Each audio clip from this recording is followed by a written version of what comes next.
名嘴哭商台對唔住林彬。有錢就係老闆，商台時段就任你揀。商台為咗區幾十萬賣節目時段俾民建聯，越搞越大鑊。唔單止有網民要罷聽商台節目，社民連同維園阿哥仲特登去踩場添。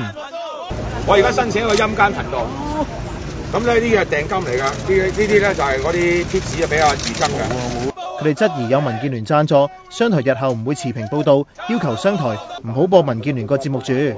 個夜火節目聽日起，一連18個星期六嘅凌晨播出，由民建聯5個新星主持。不過呢個做法，連商台嘅主持潘小桃都痛心疾首，特登喺自己嘅節目批評商台唔啱，非常之唔開心，非常之沮喪。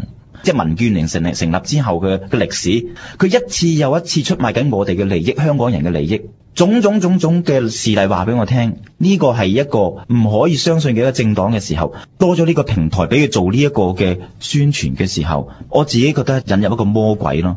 呢個係對香港社會嘅好大嘅一個嘅破壞，我自己係深感痛心。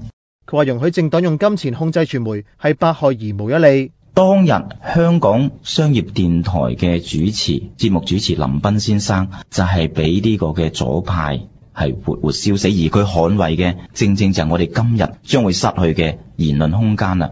喺呢度向林彬先生致敬。